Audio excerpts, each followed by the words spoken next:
hope everyone's having a great day.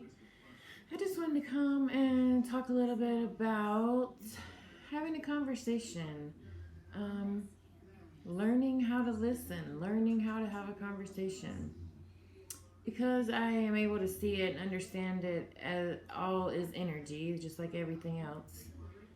Um, I am really able to see it, how in a conversation the energy should flow and how whenever it's not the person's turn who should be talking, how their energy is getting really intense because at that point they should be holding on to their energy and not sharing to the other person's turn. So I've learned and been able to learn how to, or been able to watch how to do that in a conversation. And it literally is being conscious. Um, when you're speaking with somebody, when you're talking, how much are you truly listening to what they're saying? And that comes down to, I learned that when I was able to learn how to sit and be with myself. And we can talk more about that. I don't know that many people are able to do that these days, because everything that's going on outside of our bodies, everything that's going on in the outside world, is where we live. And so when you're able to embody or live in your body, you start understanding how this energy flows. So when you're someone speaking, just the last conversation that you had, the last time somebody was talking, and they were trying to explain something to you, and you were thinking about 10 other things while they were talking, that's not actually listening. What they're saying is just going through you in one ear and out the other. You're not engaged with them. You are not listening to them. You're not really caring about what they have to say. And a part of this is watching the emotions that come up while this is happening. Watching the emotions that the triggers, the aggravation, the things that come up, and then you have to go into each one of those and figure out, why is that coming up? Why is that aggravating me? Because I don't want to be sitting here listening to what they have to say right now, but I'm pretending like I do. I'm acting like I do. So that's creating cognitive dissonance on another level because you're not truly doing what you want to do. So that creates something else. But a big part of it is, we are, and I have this written down so I say it right. We are truly spirits here trying to have a human experience.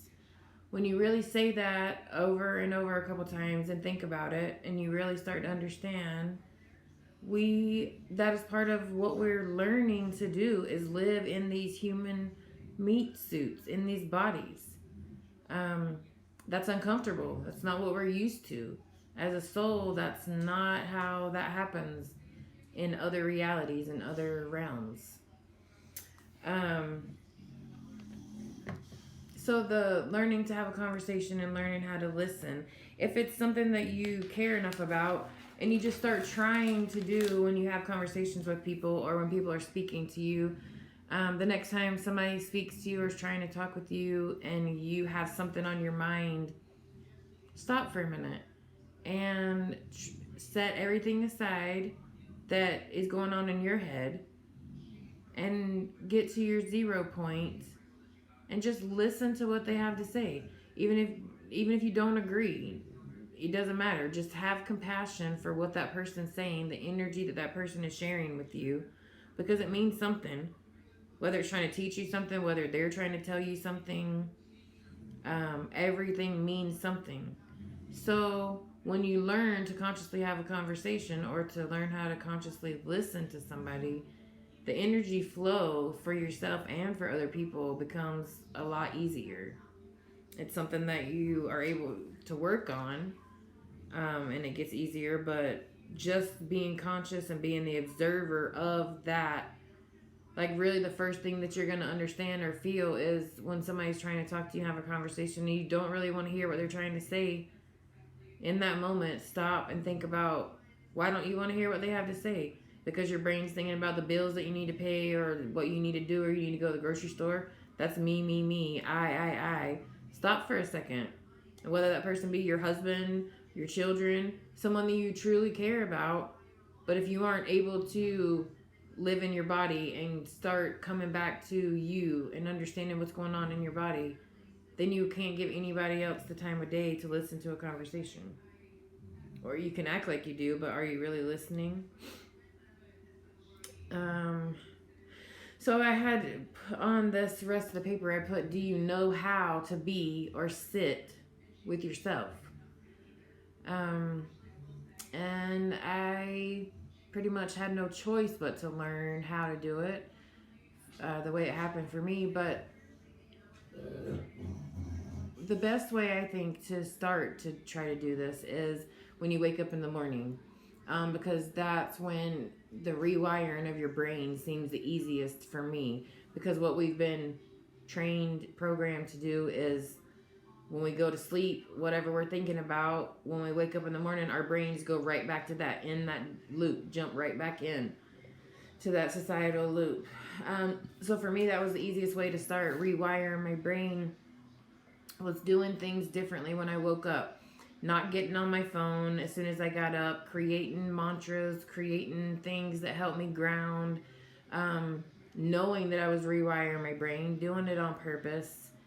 Not the thoughts that showed up. I started to understand that I was not my thoughts, that they were just emotions, and emotions are energy, and they come up to be seen. Everything that we feel, from aggravation to frustration to anger to sadness to any emotion that comes up in us, is because it wants to be seen. It wants us to deal with it. And whether it manifests itself as something physical because it's been trying to speak to us for so long, or whether it's just something that comes up as an aggravation and just wants to be seen, all of those things are emotions that just want to be seen. So learning how to be/sit with yourself, to me, has a lot to do with being versus doing, because our rat race minds want us to always be doing. That's how we feel successful. That's what we think we have to do to have stuff. And that's not the truth. All we have to do is be. And there is a point where you will be able to get to a place where you are able to be while you're doing. So that is a beautiful place, and it takes time to get there. Yes, it's not like it happens overnight. And I can go into this more and talk more about it if it's something people want to hear. But it comes down to anything that's a distraction for us, whether it be food, cigarettes, alcohol, TV, games. And these are just things that are coming top of my head, and things that have been major things for me that I've had to work through.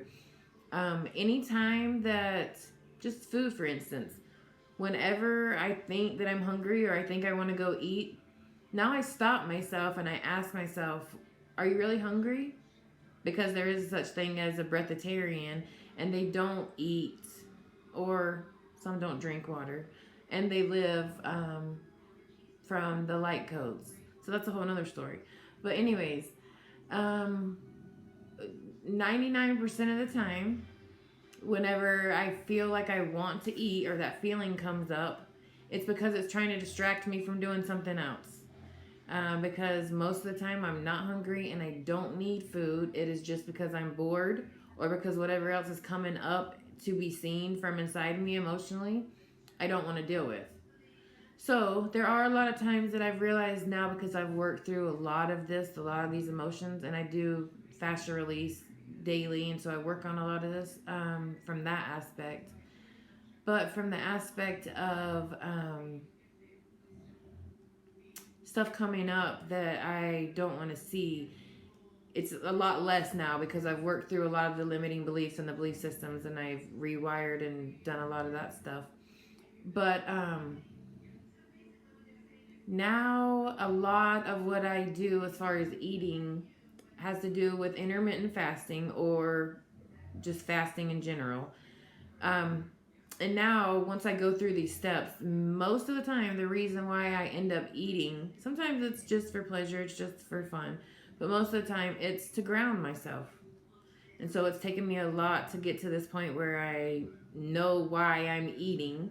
But when that feeling comes up, a lot of times, it's just because I want to change the energy around me because that's a lot of what food does for us. We eat, that's why the emotional eating and it changes the way people feel, is because it's something that changes our energy.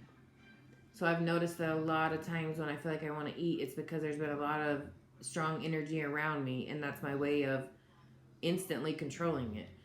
But I'm able to control it in other ways, just not as fast. But I've realized how um, the parasitic side, sugar, gluten, how that's all become a huge thing is because our emotions come up, and one of the ways that our body deals with that is to eat. But like I said, you can apply that to anything, any type of addiction. And somebody who's really good to listen to when it comes to addictions is Dr. Gabor Mate. How he explains what addictions are and what traumas are, and how they're in our body and how they control us and things happen because of them. It's a really good explanation. He does a wonderful job. I'm just looking to see if there's anything else that I have written down here.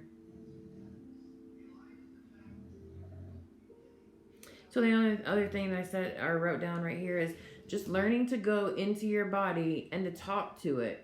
Listen to what it's saying to you. So the way that I learned was doing some little types of meditations. Um, just getting into my body, like some guided meditations or some just by myself, but learning how to go into feeling what my feet felt like, my legs, my hips, my arms, my stomach, every part of my body. And I did it over and over and over. So I learned and began to learn to understand what my body was telling me. And that's how, was by going into the body. Because we live out here and when we don't understand, but when we set the intention to start going into the body and understand what it's trying to tell us, then we can start beginning to understand some of these things. So I greatly appreciate you guys being here today. Thank you for listening.